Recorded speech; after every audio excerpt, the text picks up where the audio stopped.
Good morning, everyone, or good afternoon, actually, everyone. Minister, former President Grímsdóttir, and dear guests, both here in the room and also online. I would really like to warmly welcome you to this very important session we are about to start, this forum, organized by Green by Iceland and Nordic Energy Research. My name is Guðlaugur Ingólfsson. I'm the director of Guðbjörg, which is a geothermal research cluster in Iceland, and I'm going to moderate this session today. The topic that we are about to discuss is of utmost importance. We can definitely say that we cannot achieve our goals of full just climate transition if we do not take gender and diversity seriously.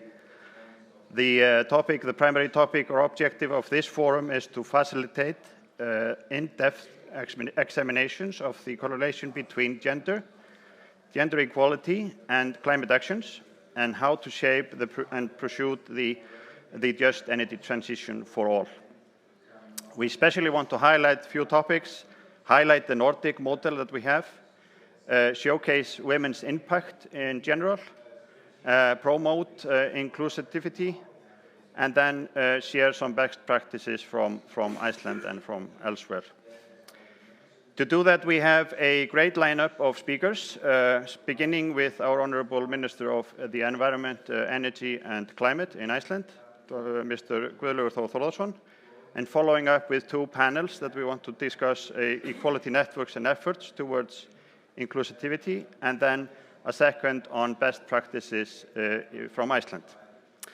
So with no further ado, I would like to invite Minister Guðlaugur Þórðarson to the stage to give an opening speech.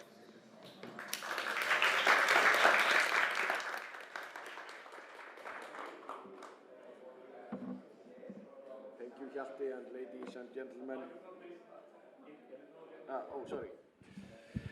Ladies and gentlemen, thank you, Hjalti, and thank me for inviting me to the Nordic Pavilion at COP28 for this event, Empowering the Future, to explore the critical link between gender equality and reaching ambitious climate goals.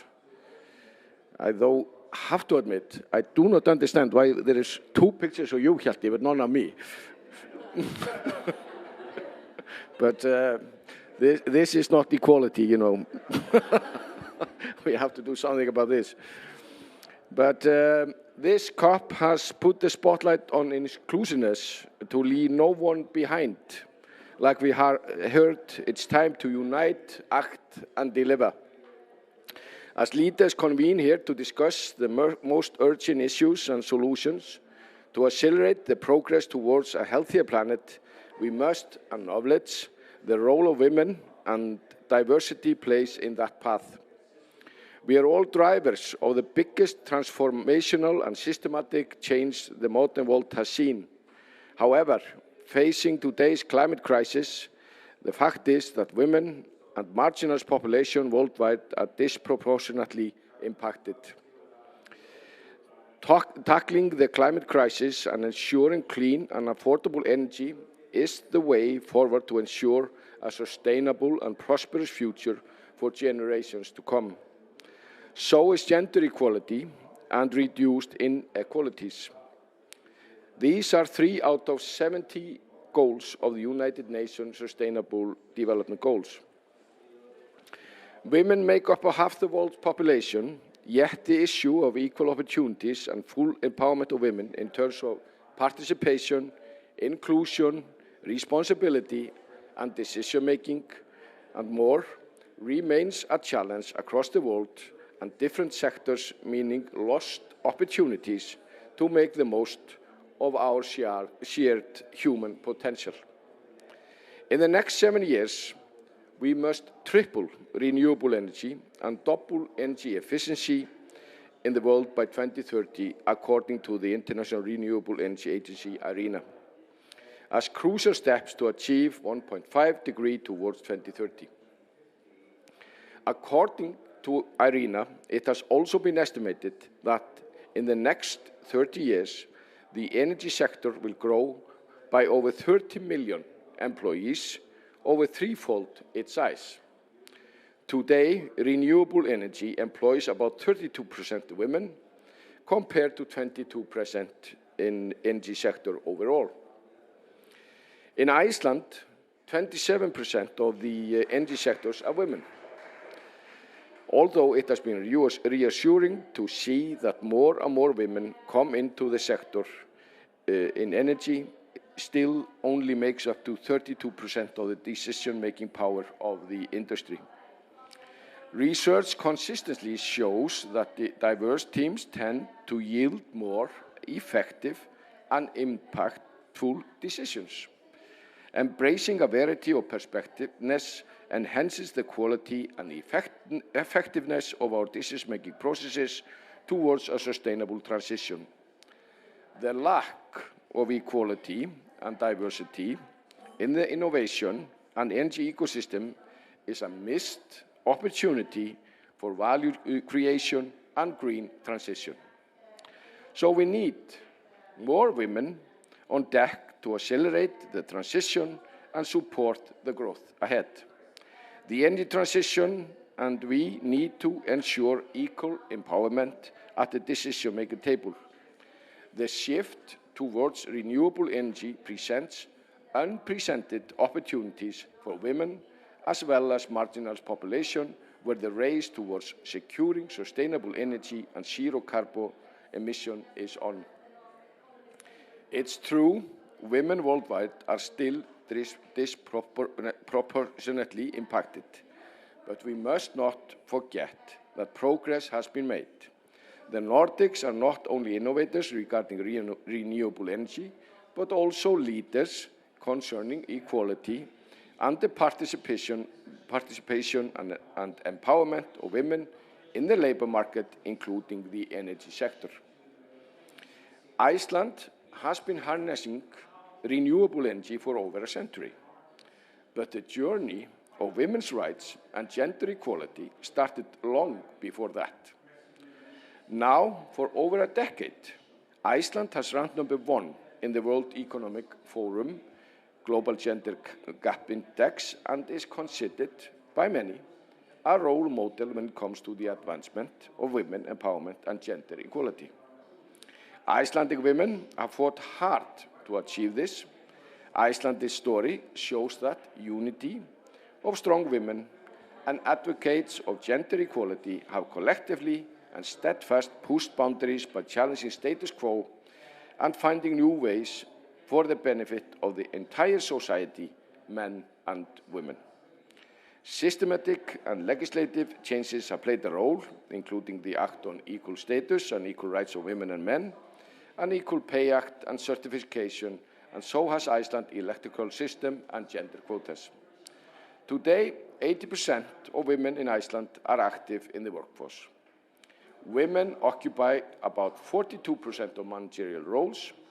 Women make up to 66% of graduates from university, hold 30 of country's 63 parliamentary seats, led by Prime Minister Mrs. Katrín Jakobsdóttir. Government of 12, where 5 are women. In Iceland, women stand on the shoulders of the pioneering women and change-makers that came before them. Our path can serve as an example to others and inspire, but there is still work to be done. In Iceland, just as in all other countries. In October this year, tens of thousands of women and non-binary community in Iceland laid down their work to bring the attention to equality for the entire day, including the Prime Minister. Through cross-border cooperation, we raise awareness of the barriers concerned with the lack of equality and diversity and can identify the right path towards unite, act and deliver. Good luck with the discussion and thank you for your attention.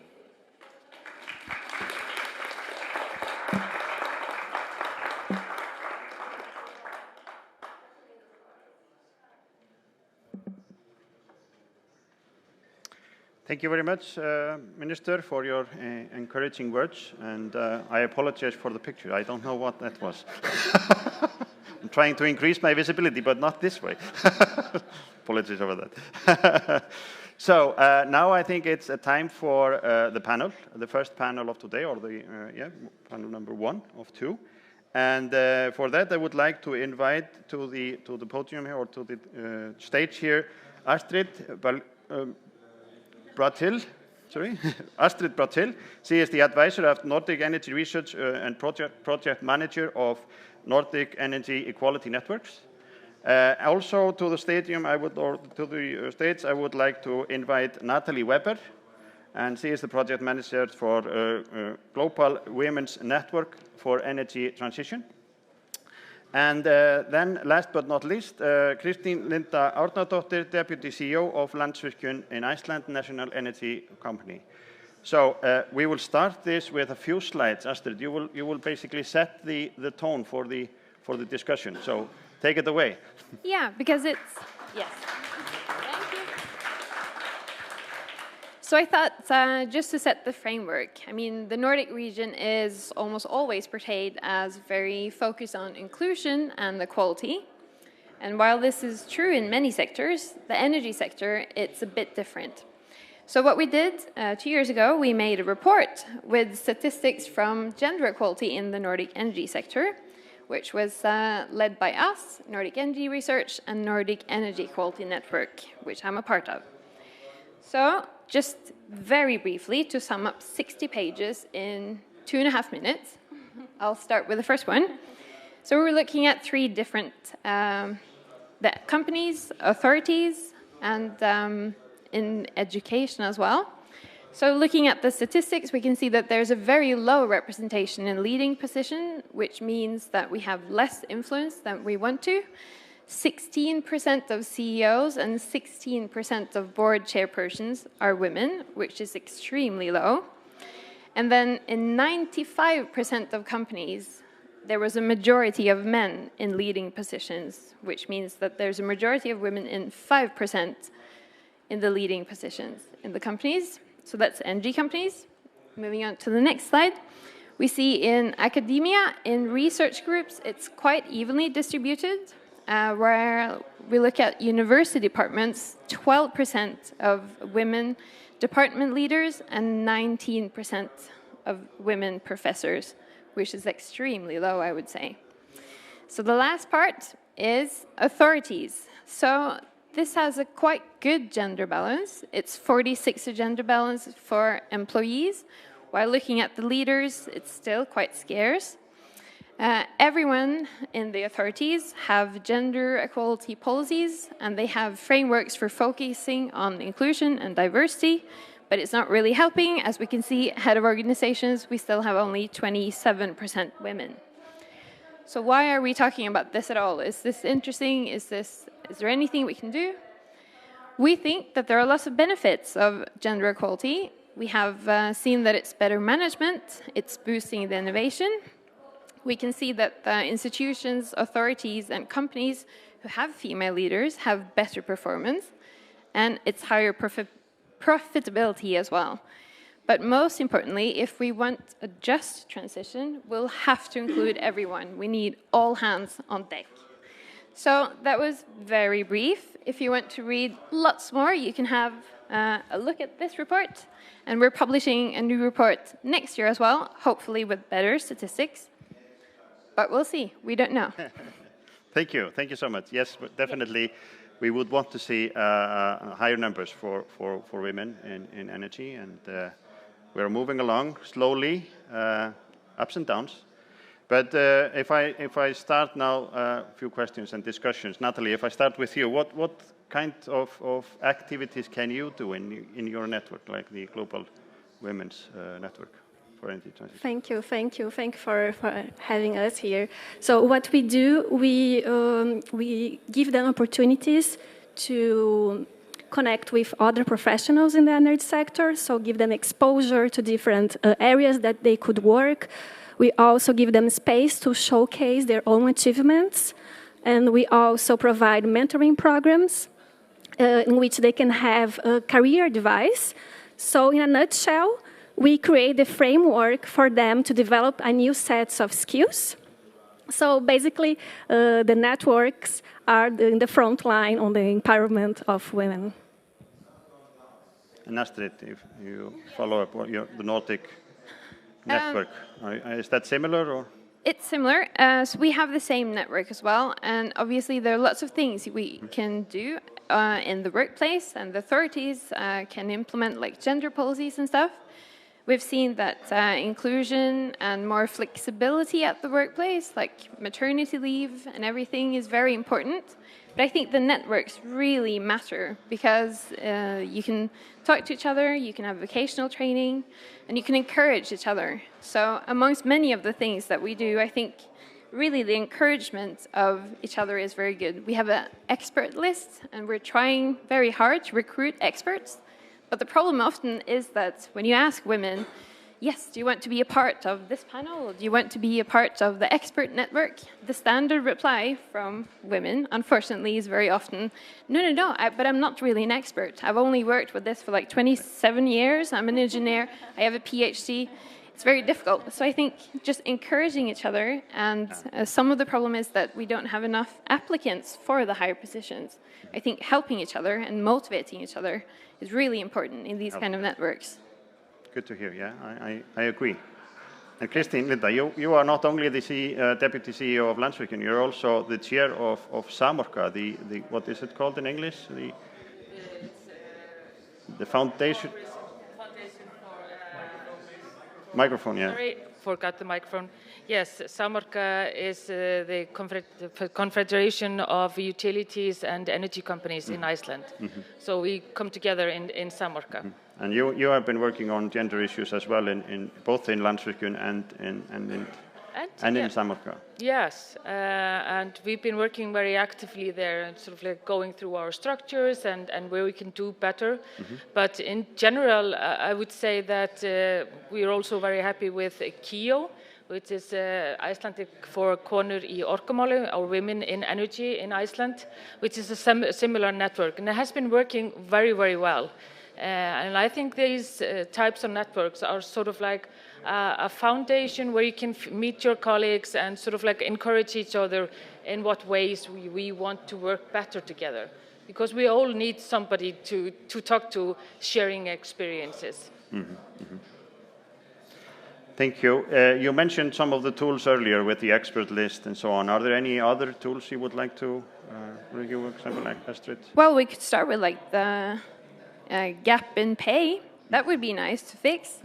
I think flexibility at the workplace. So, yeah, I think flexibility at the workplace, of course, it's extremely hard to be a CEO. It's almost a lifestyle. And it's very difficult to combine with family life. But offering some sort of flexibility so you can get your kids in the barnehage at 4 would probably be a good start position. What is your experience? No, exactly. I agree 100% with you because I think the main problem that women doesn't apply for those jobs is because they think, oh, I need to work over hours, I have to travel a lot, I don't have someone to stay with, the kids. So I think it's also changing our perception of how it is to be a leader and accept also a different kind of leadership.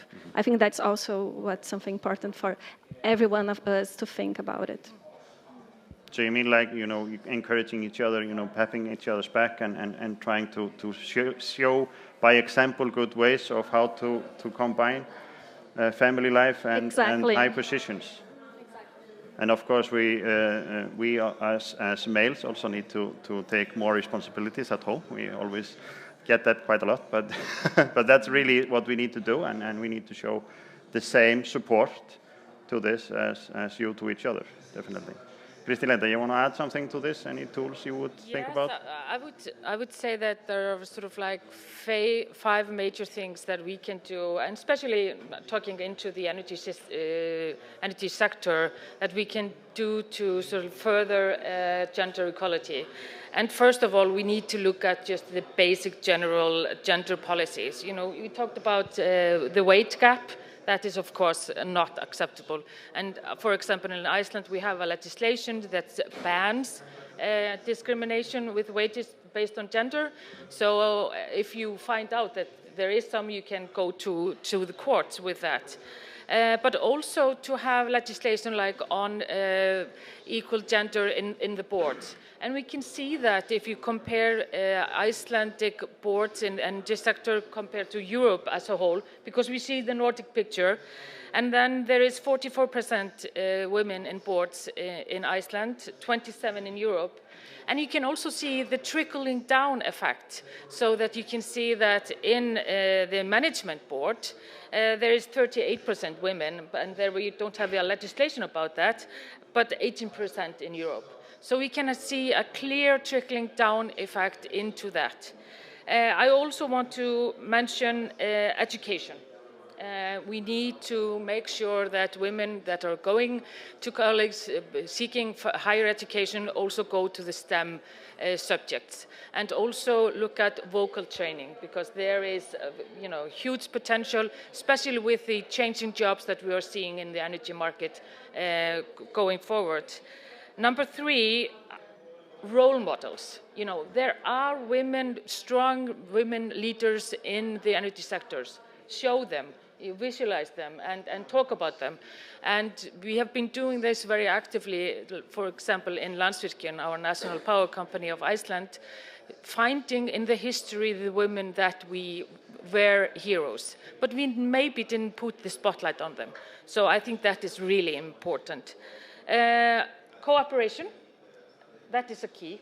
And lastly, I wanted to mention we are talking about an age of innovation. We need a lot of innovation. We need a lot of cash into the system. We need to make sure that women innovators are pushed forward, because there we can see we are lagging behind, both in the access of new finance and also how much innovation or patents we are getting from women. So I think that is of high importance for a just transition for the future. Okay. Yes. Thank you very much.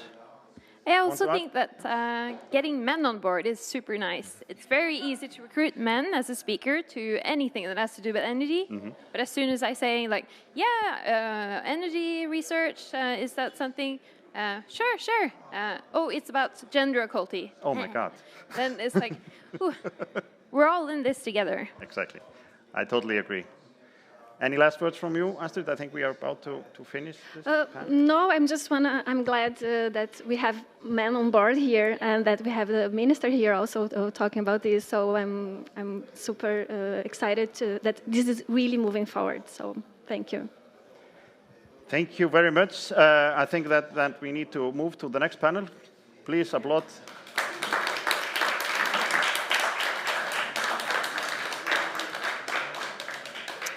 So in our second panel, we want to talk about some best practices from Iceland. And for that, we have 3 panelists. So Minister for the Environment, Minister Guðlaugur Þórðarson is one. Hera Grímsdóttir, which is Chief Research of Innovation in Reykjavík Energy.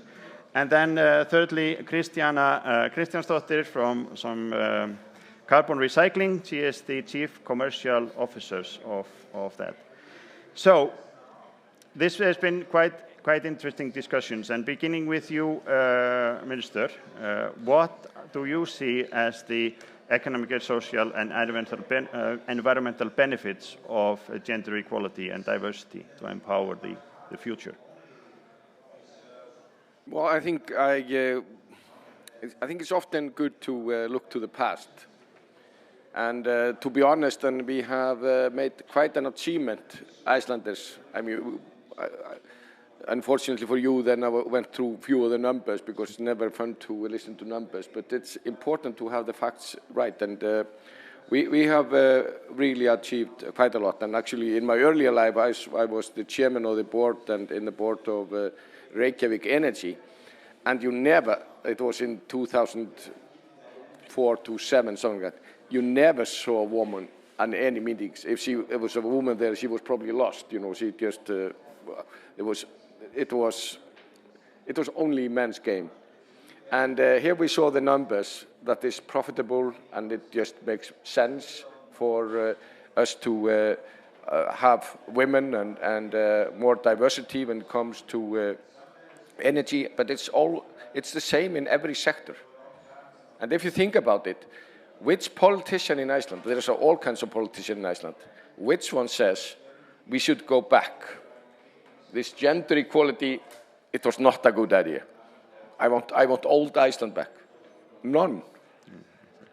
And so you ask me, what will, how will benefits in the future? It just makes, it's common sense. It makes sense, yes. That's really good point, and I think we should all think about that as a common sense, and it should not be a issue, but it is. And Hera, do you want to add something to this? Or? So I think the question should rather have been, what are the benefits of not fostering diversity and equality in the energy sector? The way that I look at it is like, imagine that you have two teams, and in one of the team, all of the individuals are allowed to participate. We can use their best talents, we can use the best solution, and everybody's helping each other out to reach that goal, to reach the finish line. But in the other team, only part of the individuals are allowed to play. And some of those individuals might not even be the most capable ones, but they would have to bring everybody to the finish line, to that goal. So our race is the transition to renewable energy. And I think that the risk, if we go, who some might call the traditional way, I would like to call it the old way, we would lose the opportunity of new perspectives, of better solution, more innovation, better decision making, and overall just a better bottom line. So I think the question is, why would you only want to use half of the brain power? Very good point. I think we can't be any better. Hera, no, sorry, Christian, do you want to? Is there any way to That's difficult. follow about it? It's on? Yep. Can you hear me? Yeah, I think it's difficult to add a lot to that. It was a really excellent point. But maybe to add a little bit on top of gender equality is to discuss a little bit about diversity as well. So beyond only gender equality, we have to include also because I look across the room, it's not a particularly diverse room. If you look around yourself, yes, there is a split between genders, but it might not be the most diverse. And it is super important for us also to hear all the voices that are in society, including the women. And even within my own company, we have about 30 employees, but we have over 10 different nationalities. And that has greatly, we've seen the benefit of that in terms of like innovation, different ideas, different backgrounds, and that's also a really important point if I add something additional angle on that. I think you made a very good point there on diversity. Of course, it's not only about the genders. It's also about the background where people come from, and I can speak from experience from Guðbjörg. We have quite a diverse group there, both women and men, but also people coming from different nations, and it gives quite a lot of new perspective and increases the talent pot, as you say, and that's really important to do that as well. So, Hera, if I go back to you again, what key elements can play a pivot role in this area, enabling Iceland to attain gender equality? Was it the gender equality law, or is it something else? Well, it's true that Iceland has been one of the top countries when it comes to gender equality. But I think I would like to answer this question from my perspective. So I am the Chief of Research and Innovation at Reykjavík Energy, a big company on Icelandic scale. But I'm also a mother of 2 daughters. I am a friend, I'm a wife, I'm a sister, and I'm a daughter. And I would like to excel in all of these roles. So for me, I think maybe I'm lucky that I was born in Iceland, because the Icelandic environment, it supports me in all of these roles. So why are we these champions of gender equality? Well, if I look at myself, I think it was the maternity and the paternity leave, as well as affordable daycare, coming back to the first panel, actually. So when women leave for the maternity leave, their job is secure, meaning that when they come back, normally after 6 to 12 months, the job is still there. And this is very important for women that seek a professional career and also want to become a mother. But just as important is the paternity leave, a very important right for all men. but it also affects the women, right? So if you look at the competitive view, let's say that we have two young people applying for the same job, a male and a woman. We would be treating them equally due to this, one of the things. Another thing that I want to come to is what Kristín Linda was talking about earlier, is about the gender quota in boards. So I have to admit, in the beginning, I wasn't really a big fan of it. I didn't really believe in it. I thought that when I was offered a seat at the table, some might think it was only because I was a woman, not because I was capable of it. But today, I realized that I was wrong. I agree with what the first panelist talked about, the effect trickling down, and also about the role models. And it has been shown that a lot of women with a lot of experience and very capable have had a very much impact in a good way. And then maybe the third one is, of course, the equal pay gap. To eliminate the pay gap. So, Minister, how can we move forward? Is there anything more we can do? Yeah, it's. I believe when you say we have dealt with this and we have found a solution, then we are in trouble. Exactly. And I think that we are seeing also new challenges. And but I think that we should always be aware. I think it was put actually. She put it as good as it gets, Hera, when she said we want to use all brain powers. We need it, especially with this huge task we have now.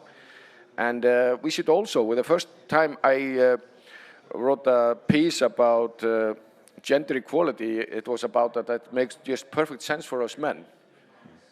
Because at that time, and I think it still is, if you just look at the system as it used to be, or maybe still are, then majority of men are still in prison, and we have all kinds of mental diseases, much higher proportion than women. We have all kinds of challenges we are still dealing with. It's also a man's thing. It makes perfect sense for us. When you talk about maternity leave, I mean, do you know any man who says, I've just spent too much time with my kids, I've got to know them too better. I mean, have you ever heard anyone say a thing like that? I mean, it's a win-win game. So I think there is no right answer to your question. Mm-hmm. Exactly. Because tomorrow there will be new challenges. We just need to be aware of it's a win-win game, and we are in this together. And when we achieve what we want to, there will only be winners, and especially Mother Earth. Exactly. I really can applaud this paternity leave. Of course, being a father myself, I'm young enough to have able to experience I was probably one of the first generations that experienced having a similar right to my wife, to the mother of the kid. And all the older guys at my workplace and my friends that were older than me and did not get this chance, they were jealous. They were really jealous, and well, it came out like, why are you so, when you don't work, you're just home with the kids. But in fact, they were jealous. They did want to do this themselves. And this was really, really important for me as a father to be able to spend time with the kid and be the only one responsible for it for the whole day. Because, of course, you as a father, you have a different kind of perspective. We did not carry the child for 9 months. We did much quicker things, and in producing the kid itself. But definitely, this is really important to bond. And I really stress that this is one of the big steps when it comes to us guys in gender equality that would have been made definitely in years. But we need more. So I'm not sure about the time. I think we are about to finish. Any last words you would like to, Christiana, you have any last words you want to put forward? If we can begin with you. Okay, what sure. do we do? So I think in terms of ensuring that we don't become stagnant and we continue to move forward with gender equality, decrease the remaining pay gap, as well as ensuring that we have diversity within our companies and our society, it is putting in place focused efforts and focused policies within companies to ensure that we don't kind of sit on our laurels or take our foot off the gas. We have to continue forward, we have to focus, and it has to be an effort that we make on purpose. Hera? Yeah, I agree with all of this, of course. I also think it's important that, like you said earlier, I mean, this is a continue. We have to continue. We have to have a voice. You know, we have to be role models, and we have to have a voice. And being an engineer, I'm also very practical and efficient. And just coming back to the first verse, I just don't understand why we wouldn't want to be all in the same team and help each other out, especially fighting the climate changes. Thank you. And Minister, final word from you. Yeah, the only thing I would like to add, you just, I hope, you just listen to the one who is in charge here. We and me, we are both men, and now both have pictures of us, which is maybe not the most important thing. But I think that you feel that we want to talk about this. And my message is only that we want to take a part of it. And my message is when we are moving forward and we are dealing with the gender equality, let it be in renewable energy or elsewhere, then we should do it together. We should not, we should try to find the solutions, because this is a practical solution, as you have both have mentioned. I think it's very important that men are also on board, and I think that it's easy to convince those few men who do not understand this is a win-win game. It's easy to convince them if we sit down together. I think this is a good last words. Thank you very much for the participation. And